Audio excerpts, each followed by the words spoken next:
Hello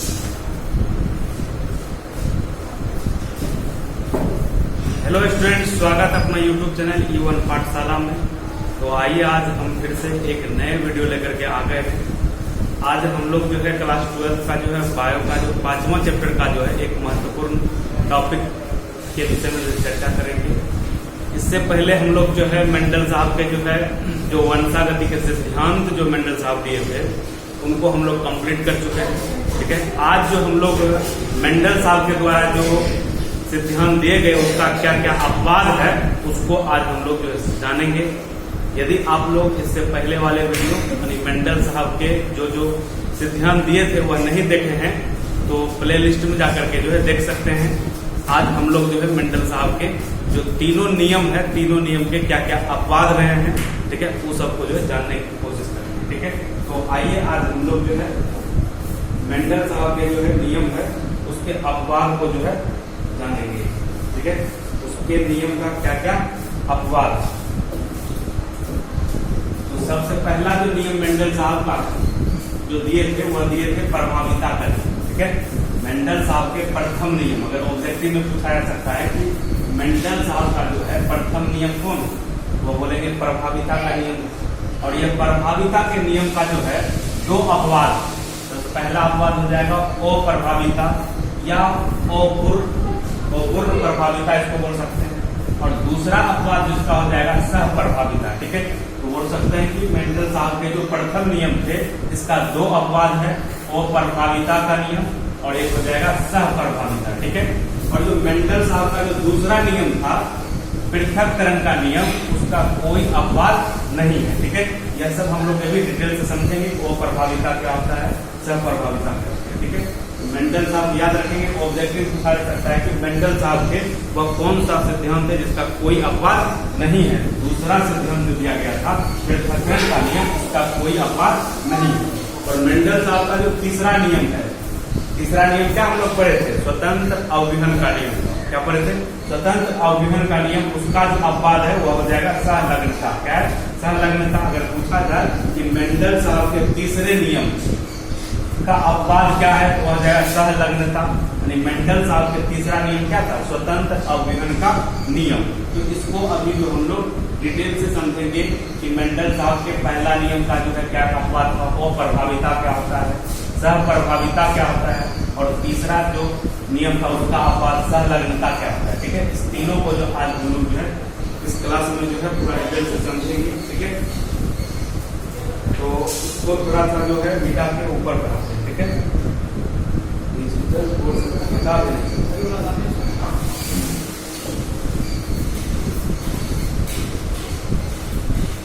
इसको थोड़ा आगे अप्रभाविता के नियम जो है आज हम लोग समझेंगे कि अप्रभाविता क्या होता है। ठीक है, देखिए तो पहला अपवाद क्या था, अप्रभाविता। ठीक है, अप्रभाविता की बात किया जाए तो बोलेंगे जब दो विपरीत लक्षणों वाले जीवों के बीच संकरण कराया जाता है तो प्रथम पीढ़ी में ना तो प्रभावी लक्षण दिखाई देते हैं और ना ही अप्रभावी लक्षण दिखाई देते हैं, अर्थात बोल सकते हैं कि दोनों के मध्य के लक्षण दिखाई देंगे। तो इसे ही हम लोग क्या बोलेंगे, अपूर्ण प्रभाविता बोल सकते हैं या इसको अप्रभाविता का नियम बोल सकते हैं। जो मेंडल साहब जो प्रथम नियम दिए थे प्रभाविता का नियम, उसमें वह बोले थे कि जब दो अलग अलग लक्षणों वाले जीव के बीच जब संकरण कराया जाता है तो फर्स्ट पीढ़ी में जो लक्षण आएगा वह प्रभावी लक्षण आता है। वह मेंडल साहब के अनुसार कहना था, लेकिन बाद में जो है कुछ वैज्ञानिक आया और वह जो है कुछ अलग अलग जीवों में जब इसका जो है परीक्षण किया तो देखा गया कि जो मेंडल साहब का जो प्रथम नियम है प्रभाविता का नियम, वह जो है सभी जीवों पर जो है लागू नहीं हो रहा था।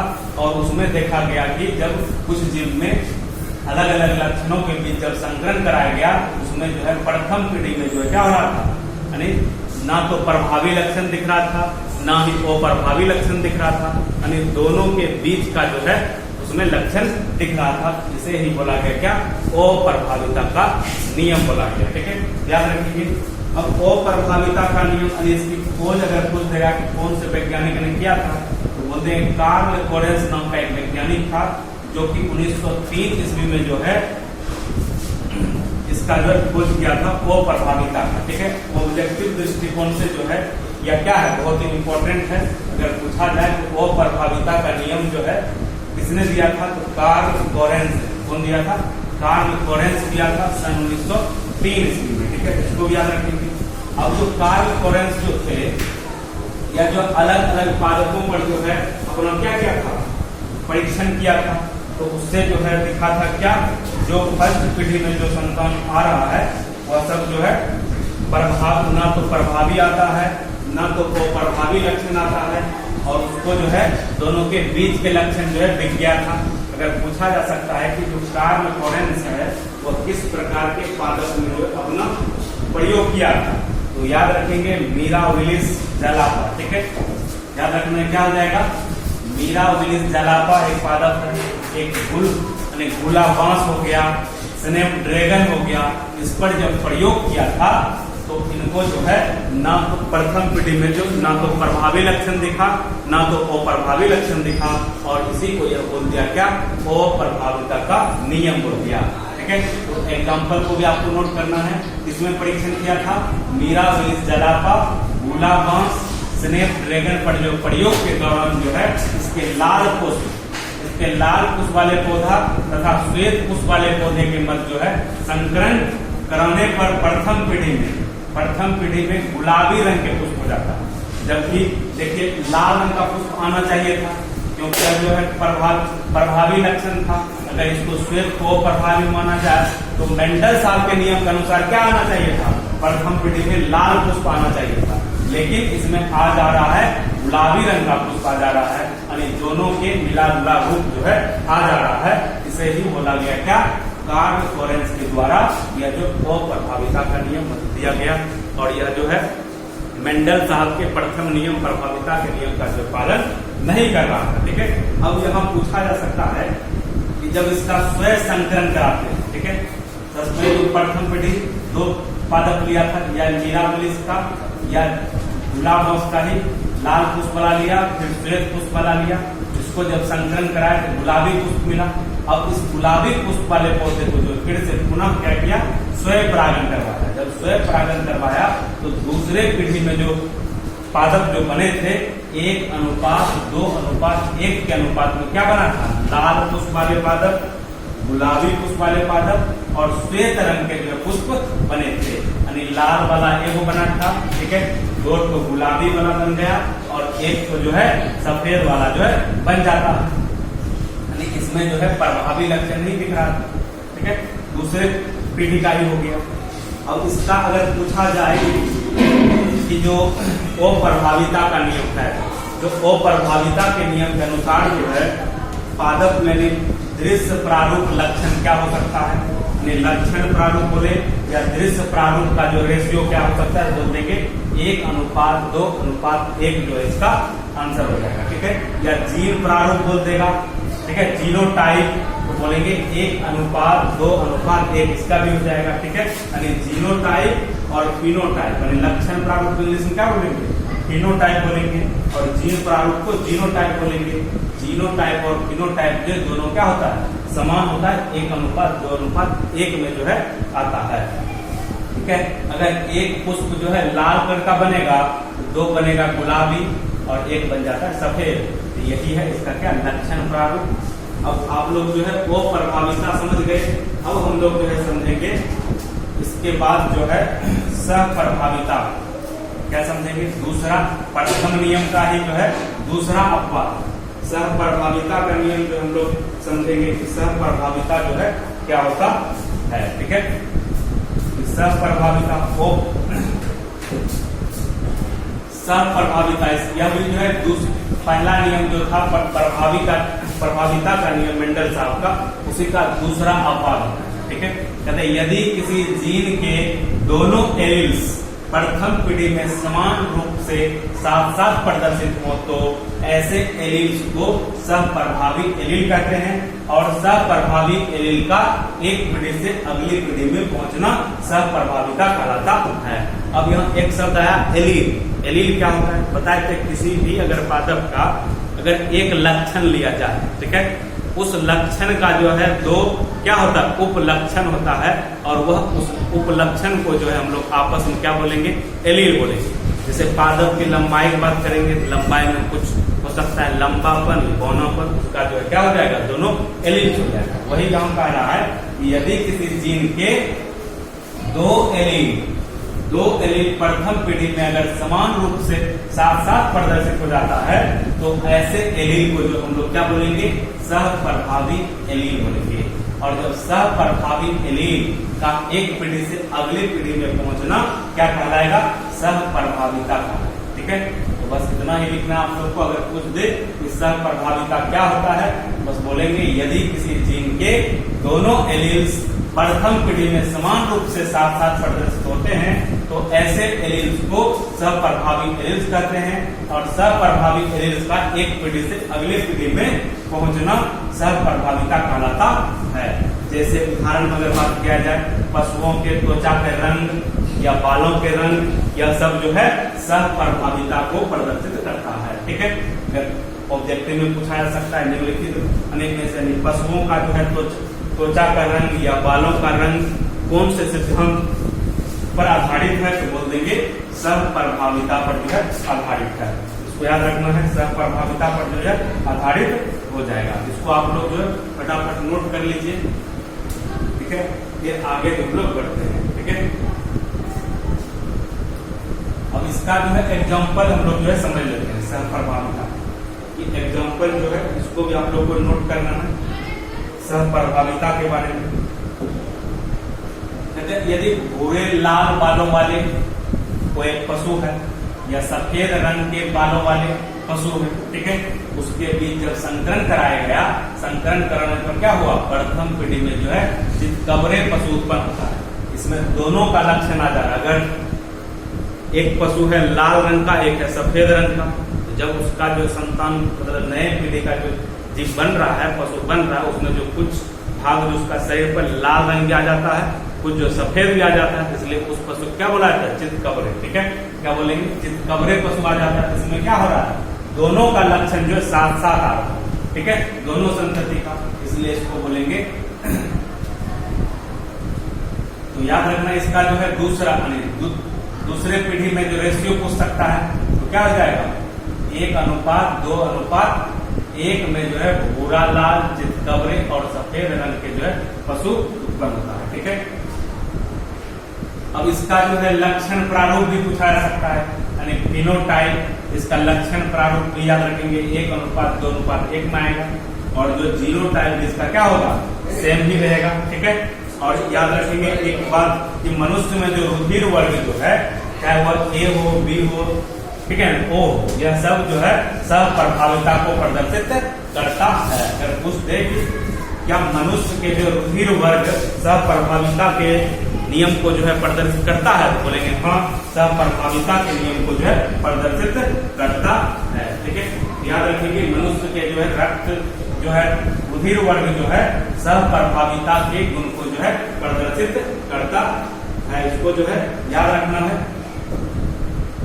ठीक है नहीं, आप लोग फटाफट जो इसको नोट करिए, फिर जो आगे हम लोग जो बढ़ते हैं। ठीक है, इसको आप लोग नोट कर लिए।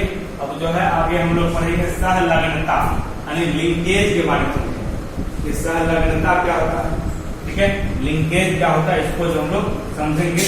ठीक है, सहलग्नता यह था मेंडल साहब के तीसरे नियम, यानी मेंडल साहब के जो तीसरे नियम थे स्वतंत्र अवयहन का नियम, वह स्वतंत्र अवयहन का जो है नियम के जो है यह अपवाद हो जाएंगे सहलग्नता यानी लिंकेज। जब 2 या 2 से अधिक जीन्स एक ही गुणसूत्र पर पाए जाते हैं तथा अर्धसूत्री विभाजन के बाद भी ये जीन्स एक दूसरे से अलग नहीं होता है, इस प्रकार के जीन को संलग्न जीन कहते हैं। ठीक है, और यही संलग्न जीन का जो है एक पीढ़ी से दूसरे पीढ़ी में हस्तांतरण को क्या बोलेंगे, सहलग्नता बोलेंगे। ठीक है, अगर क्वेश्चन में डायरेक्ट ये भी आ सकता है संलग्न जीन क्या है। ठीक है, संलग्न जीन क्या है, बोलेंगे जब 2 या 2 से अधिक जीन एक ही गुणसूत्र पर पाए जाते हैं और अर्धसूत्री विभाजन के बाद भी वह जीन जो है अलग नहीं होता है, उसे बोला जाता है संलग्न जीन बोला जाता है। ठीक है, और यही संलग्न जीन की वंशागति को सहलग्नता कहते हैं। मतलब जो सहलग्न जीन है उसका एक पीढ़ी से दूसरे पीढ़ी में हस्तांतरण को जो है सहलग्नता कहते हैं। और सहलग्नता शब्द का जो सर्वप्रथम उपयोग की अगर बात किया जाए किसने किया था? एक वैज्ञानिक था सटन और एक था बॉवेरी। यही दोनों जो है संयुक्त रूप से जो है सहलग्नता के बारे में 1903 ईस्वी में जो है सबसे पहली बार जो है बताए थे। ऑब्जेक्टिव दृष्टिकोण की पॉइंट याद रखिए। अगर पूछा जाए कि सहलग्नता के बारे में सर्वप्रथम किसने बताया था या सहलग्नता का सर्वप्रथम उपयोग किसने किया था, तो बोल देंगे सटन और बॉवेरी के द्वारा जिसका उपयोग किया गया था 1903 ईस्वी में। तो आप लोग समझ गए कि सहलग्नता क्या होता है। जो सहलग्न जीन है, ठीक है, सहलग्न जीन का एक पीढ़ी से दूसरे पीढ़ी में हस्तांतरण होना सहलग्नता कहलाता है। अगर पूछ दे कि सहलग्न जीन क्या है, बोलेंगे जब एक ही जीन पर एक ही गुणसूत्र पर एक से ज्यादा अगर जीन पाया जाता है उस जीन को बोलेंगे सहलग्न जीन। और जब वह अणुसूत्री विभाजन के बाद भी जो है परिवर्तित नहीं होता है यानी अलग नहीं होता है और वह जो है इस जीन को हम लोग क्या बोलेंगे? सहलग्न जीन बोलेंगे। और सहलग्न जीन का जो एक पीढ़ी से दूसरे पीढ़ी में हस्तांतरण सहलग्नता कहलाता है। और सहलग्नता के बारे में सबसे पहले जो है सटन और बॉवेरी के द्वारा जो बताया गया था। ठीक है, इसको याद रखेंगे। अब इसका जो है एग्जाम्पल भी जो है याद रखेंगे। कुछ और इम्पोर्टेंट पॉइंट जो इससे संबंधित जो हम लोग जो है चर्चा कर लेते हैं। ठीक है, यह जो किसका अपवाद था? स्वतंत्र अवकलन का मेंडल का जो है मेंडल साहब का जो है तीसरा नियम था स्वतंत्र अवकलन, उसका जो है यह अपवाद था क्या? सहलग्नता। अगर पूछा जाए सहलग्नता जो है मेंडल साहब के इस नियम का जो है अपवाद है, तो बोलेंगे सहलग्नता का जो है अपवाद है। किसका है? सहलग्नता का अपवाद है। ठीक है, इसको जो है थोड़ा मिटा लेते हैं, फिर उसके बाद जो हम लोग देखते हैं। ठीक है, तो आइए इसको जो है याद रखेंगे। स्वतंत्र अवकलन का नियम जो है उन लक्षणों के लिए लागू नहीं होता है जिनके दो या दो से अधिक जीन एक ही गुणसूत्र पर पाए जाते हैं। ठीक है, कि नहीं? एक ही गुणसूत्र पर पाए जाते हैं उस पर जो लागू नहीं होता है। ठीक है, अगर कुछ देखिए जो स्वतंत्र अवकलन का जो नियम मेंडल साहब दिए थे वह उन लक्षणों पर लागू नहीं होगा जहां पर एक ही गुणसूत्र पर एक से ज्यादा जीन पाया जाएगा, वहां पर लागू स्वतंत्र अवकलन का जो है नियम लागू नहीं होगा। वही चीज लिखा है, स्वतंत्र अवकलन का नियम जो है उन लक्षणों के लिए लागू नहीं होता है जिनके दो या दो से अधिक जीन्स एक ही गुणसूत्र पर पाए जाते हैं। ठीक है, और जो मेंडल साहब का जो स्वतंत्र अवकलन का नियम सभी जीवों में लागू नहीं होता है और स्वतंत्र अवकलन का नियम केवल उन लक्षणों के लिए लागू होता है जिनके जीन्स क्या है? अलग अलग गुणसूत्रों पर पाए जाते हैं। ठीक है, यानी एक गुणसूत्र पर एक ही जीन जिसमें पाया जाएगा उस वहां जो है मेंडल साहब के स्वतंत्र अवकलन का नियम जो है लागू होता है। अगर एक ही गुणसूत्र पर एक से ज्यादा अगर जीन अगर मिल जाता है तो वहां पर जो है स्वतंत्र अवकलन के नियम का जो है पालन नहीं होगा। इसका कहने का मतलब यह है वहीं से जो है जहां कुछ कुछ गुणसूत्र में जो है एक से ज्यादा जीन पाया जाने लगा तो वहीं से जो है क्या बोला गया? यहाँ जो है दोनों जीन जो क्या है? सहलग्न जीन उसको बोला गया। और वही सहलग्न जीन जो है अणुसूत्री विभाजन के बाद भी जो है अलग नहीं हो रहा था और वह जो अगले पीढ़ी में जो है साथ साथ चला जाता था उसको बोला गया सहलग्नता का नियम। ठीक है, याद रखेंगे।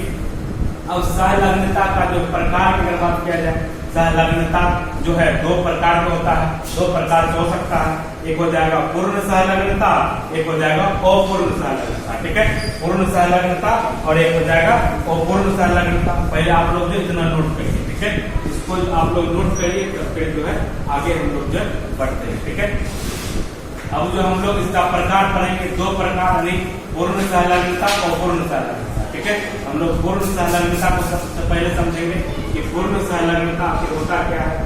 पूर्ण सहलग्नता को जो हम लोग समझेंगे।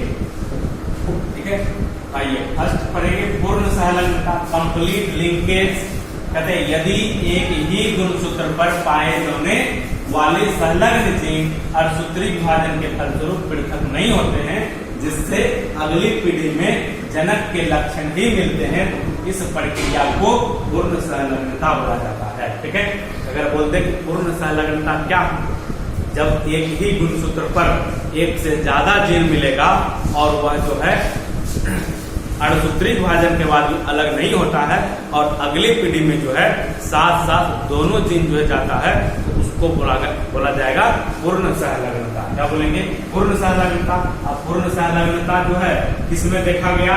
तो ड्रोसोफिला एक कीट है, जो ड्रोसोफिला में जो है सहलग्नता का गुण देखा गया और ड्रोसोफिला में ही जो है पूर्ण सहलग्नता भी देखा गया और अपूर्ण सहलग्नता भी देखा गया। ठीक है, याद रखेंगे पूर्ण सहलग्नता क्या होता है। बोलेंगे यदि एक ही गुणसूत्र पर पाए जाने वाले संलग्न जीन अणुसूत्रीय विभाजन के फलस्वरूप पृथक नहीं होते हैं, जिससे अगली पीढ़ी में जनक के लक्षण भी मिलता है, इस प्रक्रिया को पूर्ण सहलग्नता कहते हैं।